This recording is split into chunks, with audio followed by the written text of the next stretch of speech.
ललन सिंह को इस बात का एहसास हो गया है कि उनका मंत्रिमंडल में एंट्री होना अब मुश्किल हो रहा है। नीतीश कुमार इंतजार कर रहे हैं कि कैसे भारतीय जनता पार्टी के चंगुल से आजाद हों, भारतीय जनता पार्टी से कैसे पीछे छुड़ाएं। नीतीश कुमार जिस रास्ते से चल रहे हैं उस रास्ते से कहीं ना कहीं अब पैकअप होता नजर आ रहा है भारतीय जनता पार्टी और जदयू का संबंध। नीतीश कुमार ने सारे संविधान और सारे पद की मर्यादाओं को समाप्त कर दिया था विजय कुमार सिन्हा। आपको याद होगा कि सदन में किस तरह से विजय कुमार सिन्हा को चुप करा दिया था नीतीश कुमार ने और वहां अपनी सुपरमेसी दिखाए थे। नमस्कार, भारत लाइव देख रहे हैं आप और ये रातों रात है जहां हम अक्सर बिहार के उन सियासी घटनाओं पर चर्चा करते हैं जिसका परिणाम बिहार की सियासत में पड़ने वाला होता है। और ऐसी ही एक खबर लेकर बाबा के साथ हाजिर है। जानेंगे खबर से क्या कुछ निकलता है और आने वाले दिनों में प्रभाव क्या पड़ेगा। बिहार में मंत्री रामसूरत राय को लेकर चर्चा है, इस्तीफे तक की बात चल पड़ी है, सीबीआई जांच कराने की भी मांग है। ऐसे में बाबा से जानकारी लेंगे कि प्रधानमंत्री मोदी भी 12 तारीख को आने वाले हैं। उसके पहले ही ये चर्चा तेज हो गई है, बाबा मोदी जी आने वाले हैं। भाजपा में पहले ही अंतर्कलह, भाजपा का एक गुट वो भी है जो चाहता होगा कि रामसूरत इस्तीफा दे दे, एक वो भी चाहता होगा कि रहे। वही सरकार का एक गुट ये भी चाहता हो कि रामसूरत राय हट ही जाए। रामसूरत राय ने तो खुद कहा है कि अपने लोग ही चाह रहे हैं। क्या लग रहा है आपको? सनी, सबसे बड़ी बात है कि सिर्फ रामसूरत राय तक ही बात नहीं है, ये कोई संयोग नहीं है कि उधर आरसीपी सिंह, इधर रामसूरत राय और इसके अलावा बहुत सारे लोग इस फहरिस्त में खड़े हैं। इन सब लोगों के साथ अगर कोई संयोग होता तो माना जा सकता था, लेकिन ये एक प्रयोग हो रहा है और ये प्रयोग सत्ता के संघर्ष का चल रहा है। सत्ता में कौन किस पर भारी पड़ेगा उसका चल रहा है। और नीतीश कुमार ये दिखाना चाहते हैं बिहार की जनता को एक बार फिर से कि वो ट्रिपल सी के आज भी मतलब उसको ट्रिपल सी को मानते हैं और उसको करना चाहते हैं, यानी क्राइम, करप्शन, कम्युनलिज्म को लेकर के। लेकिन नीतीश कुमार के ऊपर जो दाग लगा है ये दाग कैसे छुड़ाएंगे? अगर रामसूरत राय को हटा देते हैं तो बाकी के लोगों का क्या होगा? एक रामसूरत राय ही नहीं है, इन्हीं के अपने ही दल के मंत्री जो सामाजिक कल्याण विभाग के हैं उन्होंने तो इस्तीफे तक की पेशकश कर दी थी। लेकिन इन सारी बातों के बीच जो असल लड़ाई है वो ये है कि नीतीश कुमार उन्हें होता है कि रोए के तरह हल नहीं तो आंखिए खोदा गई। नीतीश कुमार इंतजार कर रहे हैं कि कैसे भारतीय जनता पार्टी के चंगुल से आजाद हों, भारतीय जनता पार्टी से कैसे पीछे छुड़ाएं। उसके लिए विभिन्न तरह के प्रयोग किए जा रहे हैं। आप एक बात समझ लीजिए, अगर नीतीश कुमार ने कह दिया होता कि भैया आरसीपी सिंह का इस्तीफा लीजिए और ललन सिंह का मंत्रिमंडल में तुरंत एंट्री कराइए, शपथ ग्रहण कराइए, इसलिए कि हमारी पार्टी में इस तरह की बात हो रही है, क्या प्रधानमंत्री इनकी बात नहीं मानते? बिल्कुल मानते और मानना उनकी मजबूरी थी। क्योंकि एक राज्य में भले ही केंद्र में नीतीश कुमार बहुत ज्यादा सरकार को इन्फ्लुएंस नहीं कर सकते हैं, लेकिन बिहार में तो नीतीश कुमार जिस दिन चाहेंगे उस दिन सरकार फंस जाएगी, बिहार से बाहर हो जाएगी भारतीय जनता पार्टी सरकार से। ऐसा कर चुके हैं पहले भी। लेकिन अब रामसूरत राय हो या आरसीपी हो, जो लोग खास करके भारतीय जनता पार्टी के हार्डकोर हैं उनसे नीतीश कुमार का कहीं ना कहीं पंगा हो रहा है। और आपको याद होगा कि संपादक नमन मिश्रा जी इससे पहले बोले भी थे कि जो भजन कीर्तन करेगा, जो पीठ पर बैताल को लदवावेगा, वो जदयू में रहेगा। आप देख रहे होंगे कि कल तक आरसीपी सिंह जब नीतीश कुमार के बाद सेकंड नंबर की कुर्सी पर थे तो प्रशांत किशोर जैसे लोगों को भी बाहर का रास्ता दिखाया गया था। आज जब नहीं है तो आप समझ रहे हैं ना कि अस्का बिलाई परली बिलाए, तो कोई मतलब अगर बिल्ली फंस जाती है तो हर कोई उसके सामने शेर बनने लगता है। अब आप सीधी सी बात समझ लीजिए कि जिस तरह से बिहार में सब कुछ चल रहा है, प्रधानमंत्री नरेंद्र मोदी के आने से पहले इस तरह का ड्रामा शुरू होना इस बात की तरफ इशारा कर रहा है। हमने खबरों में पहले भी बताया था, आपको याद होगा और भारत लाइव के दर्शकों को भी याद होगा कि हमने खबर में दिखाया था कि प्रधानमंत्री आ रहे हैं। ये भी कोई संयोग नहीं है, ये भी एक तरह का प्रयोग है और ऐसे व्यक्ति ने प्रयोग किया है जिसको लेकर के नीतीश कुमार ने सारे संविधान और सारे पद की मर्यादाओं को समाप्त कर दिया था विजय कुमार सिन्हा। आपको याद होगा कि सदन में किस तरह से विजय कुमार सिन्हा को चुप करा दिया था नीतीश कुमार ने और वहां अपनी सुपरमेसी दिखाए थे। ये संविधान के तहत नहीं है और कई लोगों ने इसकी निंदा भी की है। आपको याद होगा कि कल भी हमारे ही चैनल पर नीतीश कुमार के बहुत करीबी सतीश कुमार ने इस बात की निंदा की और कहा कि ये पद की गरिमा के विपरीत है एकदम। नीतीश कुमार एरोगेंस व्यक्ति हैं और वो इस तरह की बातें करते हैं, अपने सत्ता पर अपनी कुर्सी के लिए वो किसी को भी कुर्बान कर सकते हैं। इसके अलावे जदयू के भीतर से अब सवाल उठने लगे हैं कि नीतीश कुमार जो कुछ भी आज हैं वो अपने साथ साथ उन लोगों का भी उसमें योगदान रहा है जिनको नीतीश कुमार ने बाहर का रास्ता दिखाया, चाहे जॉर्ज फर्नांडिस हो, चाहे शरद यादव हो या फिर आरसीपी। इससे पहले दोनों लोग बाहर गए थे जो आज नीतीश कुमार के दाएं और बाएं कुर्सी पर बैठते हैं, एक ललन सिंह और दूसरे उपेंद्र कुशवाहा। इन सारी बातों को खेल भंडोल करने के बाद अगर दोनों के दोनों चुप हैं तो इसका मतलब ही आप समझ लीजिए ललन सिंह को इस बात का एहसास हो गया है कि उनका मंत्रिमंडल में एंट्री होना अब मुश्किल हो रहा है। कारण कि अगर ऐसा कुछ होता तो ये बात सार्वजनिक होती, क्योंकि बहुत सारे कंपटीटर नहीं हैं। एक कंपटीटर आरसीपी सिंह थे, उनको इन लोगों ने रास्ते से हटा दिया, लेकिन ये समझ रहे हैं कि रास्ते से हटा दिए हैं। लेकिन फैक्ट यही है कि प्रधानमंत्री नरेंद्र मोदी का आना, जेपी नड्डा का कार्यक्रम बनना बिहार में और भारतीय जनता पार्टी के लोगों का खुल करके ये कहना, हमने खबर में कल ही दिखलाया था कि किस तरह से गोपाल नारायण सिंह हो या हार्डकोर नेता जो हैं वो नीतीश कुमार को लेकर के कितने तल्ख हैं।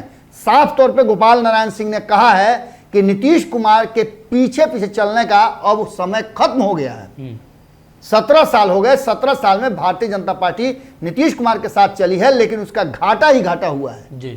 अब आगे जो है नीतीश कुमार के सामने दबने की कोई जरूरत नहीं है। इसका सीधा मतलब है कि भारतीय जनता पार्टी का एक धड़ा नीतीश कुमार के विपरीत खड़ा है और उसे पता है कि अगर इस बार नहीं तो अगली बार हम सरकार में आ जाएंगे, अपने बदौलत आ जाएंगे। ये सारी बातें चल रही हैं। वहीं आपको पता है कि इस पूरे खेल को भंडोल करने वाले कौन हैं। लगातार अपने बयानों से आग बरसाने वाले उपेंद्र कुशवाहा अब इस पूरे मुद्दे पर चुप हैं, जबकि ये मामला ठीक है, उनका ये कहना है कि भाई हम न तो सरकार में हैं और न सरकार के हिस्से में, इसलिए इस पर नहीं बोलेंगे। तो क्या वो सरकार में नहीं है तो और लोगों पे हमला करने का उनको अधिकार था?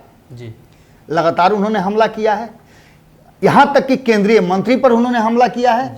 जो मोदी सरकार में आरसीपी सिंह हुआ करते थे उनसे इस्तीफे की बात तक की है। क्या वो इसके लिए अधिकारी थे? इसके अलावा भी बहुत सारी बातें हैं जिसको लेकर के उपेंद्र कुशवाहा ने बयान दिए हैं और तल्ख बयान दिए हैं। अब जब उनसे पूछा जा रहा है तो वो कह रहे हैं कि इस पर मेरा कोई भी प्रतिक्रिया नहीं हो। दूसरी सबसे महत्वपूर्ण बात कि बात सिर्फ संवैधानिक तक नहीं आ गई है, असंवैधानिक शब्दों का भी प्रयोग होने लगा है। इसका मतलब है कि मामला कहीं ना कहीं गंभीर हो गया है। आप समझिए कि राम सूरत राय का बपौती ददौती तक कहना इस किस तरफ इशारा कर रहा है। वहीं सबसे बड़ी बात यह है कि सरकार का जिस तरह से जो स्थिति नजर आ रही है वो धीरे धीरे इस बात की तरफ इशारा कर रहा है कि नीतीश कुमार जिस रास्ते से चल रहे हैं उस रास्ते से कहीं ना कहीं अब पैकअप होता नजर आ रहा है भारतीय जनता पार्टी और जदयू का संबंध। क्योंकि इन संबंध में ऐसा दरार आ गया है कि आ करके धर्मेंद्र प्रधान ने इसको रिपेयर करने का कोशिश किया, लेकिन इतना बड़ा इसमें छेद हो गया है कि रफ्फुकारी से वो बंद होने वाला नहीं है। उस पर चिप्पी लगाना पड़ेगा और चिप्पी लगाने का मतलब होता है कि वो दिखेगा। और भारतीय जनता पार्टी अब नहीं चाहती है कि 2024 के चुनाव से पहले कोई भी चिप्पी अपने साथ लेकर के चले। जैसे आप मुकेश सहनी जिनसे उसको था कि मुकेश सहनी कभी भी पासा पलट सकते हैं, बोल सकते हैं, तो मुकेश सहनी को उसने शांत कर दिया। जीतन राम मांझी की बात कर लिए तो जीतन राम मांझी में अब यह क्षमता नहीं है कि वो सरकार पलट दे। सरकार पलट सकते हैं तो दो ही लोग पलट सकते हैं, या तो नीतीश कुमार या फिर भारतीय जनता पार्टी। अब भारतीय जनता पार्टी क्या कर रही है, इस एक्शन प्लान से नीतीश कुमार कहीं ना कहीं, हम लोग लगातार इस बात को कह रहे हैं कि भारतीय जनता पार्टी जिस दिन चाहेगी उस दिन नीतीश कुमार कुर्सी से बेदखल हो जाएंगे और ये बात नीतीश कुमार समझ चुके हैं।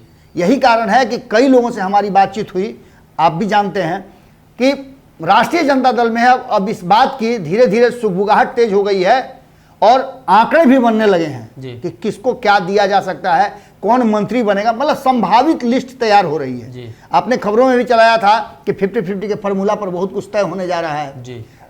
सबसे बड़ी बात है कि तेजस्वी यादव का बीमार पिता को छोड़ करके पटना आना और आने के बाद पूरी तरह से शांत होकर के भीतर ही भीतर राजनीतिक योजनाएं बनाना इस बात की तरफ इशारा कर रहा है कि प्रधानमंत्री नरेंद्र मोदी के को बिहार से एक बड़ा गिफ्ट मिलेगा और वो गिफ्ट हो सकता है कि सरकार के पैकअप का होगा। हालांकि दूसरी सरकार बनेगी, चाहे वो नीतीश कुमार हो या नहीं हो, सरकार बनने का सब कुछ तय हो गया है। दो धाराओं पे बातें चल रही हैं। नीतीश कुमार का तो पैकअप निश्चित रूप से होना है, चाहे वो सरकार का हिस्सा बने आने वाली सरकार में या हिस्सा नहीं बने। लेकिन इतना तय मान के चलिए कि भारतीय जनता पार्टी इस बात के लिए तैयार है कि नीतीश कुमार को गद्दी पर नहीं रहने देगी। हालांकि नीतीश कुमार के पास ऑप्शन है कि वो राष्ट्रीय जनता दल यानी तेजस्वी यादव के शर्तों पर तेजस्वी यादव से अपना समझौता करके और सरकार का हिस्सा बनाए अपनी पार्टी को।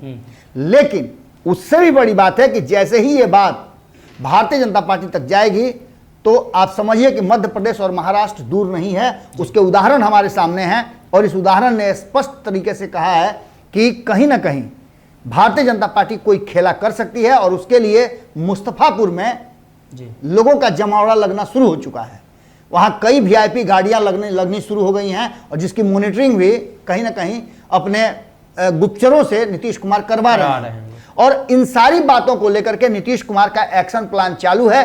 किसी भी वक्त रातों रात हम लोग कर रहे हैं और करते ही समय हो सकता है कि नीतीश कुमार राज्यपाल के पास जाएं और कहें कि भैया हम अपने पद से इस्तीफा देते हैं और नई सरकार का ये लिस्ट।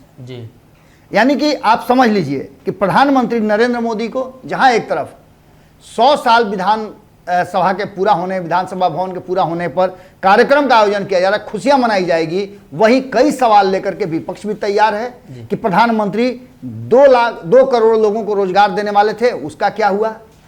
इसके साथ ही नीतीश कुमार के साथ जो अन्य डिमांड है, एक आपको डिमांड था बिहार को विशेष राज्य का दर्जा, उस पर भी है, सेंट्रल यूनिवर्सिटी की बात चल रही है और साथ साथ जातीय जनगणना पर भारतीय जनता पार्टी का बैकफुट पर जाना भी इस बात की तरफ इशारा कर रही है कि मामला गंभीर होता नजर आ रहा है और कहीं ना कहीं सरकार का बोरिया बिस्तर बांधने का कार्यक्रम धीरे धीरे शुरू हो चुका है। अब देखे होइएगा कि बहुत सारे पुलिस विभाग में लोग जो हैं वो अलग अलग जगह जाते हैं, उनके पास एक ही बेड होता है जो बेड मोड़ करके अपने पीठ पर लादते हैं और दूसरे गंतव्य तक चले जाते हैं। बिल्कुल उसी तरह से इस सरकार का भी पैकअप होना है, क्योंकि ऐसे भी आप मान के चलिए 2017 में गिफ्ट की ही सरकार थी। सरकार का तो मिला था जनादेश, वो महागठबंधन को मिला था, लेकिन एनडीए की सरकार पूरे 3 साल से अधिक समय तक चली और उसके बाद 2020 में भी चुनाव हुए, उसमें भी नीतीश कुमार कहीं ना कहीं कृपा पर सरकार चला रहे हैं और भारतीय जनता पार्टी का कृपा बहुत लोगों पर बहुत दिनों तक नहीं रहता। तो कहीं ना कहीं प्रधानमंत्री आने वाले हैं और दूसरी तरफ केंद्र सरकार की योजनाओं को लेकर भाजपा के मंत्री गुणगान करते हैं और रामसूरत राय का मामला जब सामने आया है तो स्पष्ट है कि आने वाले दिनों में बड़ा झमेला बिहार में मंत्रालय को लेकर हो सकता है और ऐसे में रामसूरत राय भी तन चुके हैं और नीतीश कुमार क्या फैसला लेते हैं, प्रधानमंत्री के आने के बाद क्या कुछ फैसला होता है, क्योंकि आने में 2 दिन का वक्त ही है। उसके पहले जदयू भाजपा के बीच की लड़ाई खत्म होती है या मोदी के आने के बाद सब कुछ सुलह हो जाता है। अगर ये वीडियो पसंद आई और वह बिहार के राजनीति और बिहारियत से सरोकार रखेनी तो सब्सक्राइब बटन दबा के चैनल के सब्सक्राइब कर ली। ओजे एगो घंटी बा, ओकरा बटन दबा देला से कुल सटीक और मारक खबर रुआ मुफ्त में मिल जाई। अगर रुआ पत्रकारिता के हमनी के नया प्रयोग में सहयोग कर चाहतानी तो ज्वाइन बटन दबा दी। पेटीएम नंबर नोट कर ली 9386816700। धन्यवाद।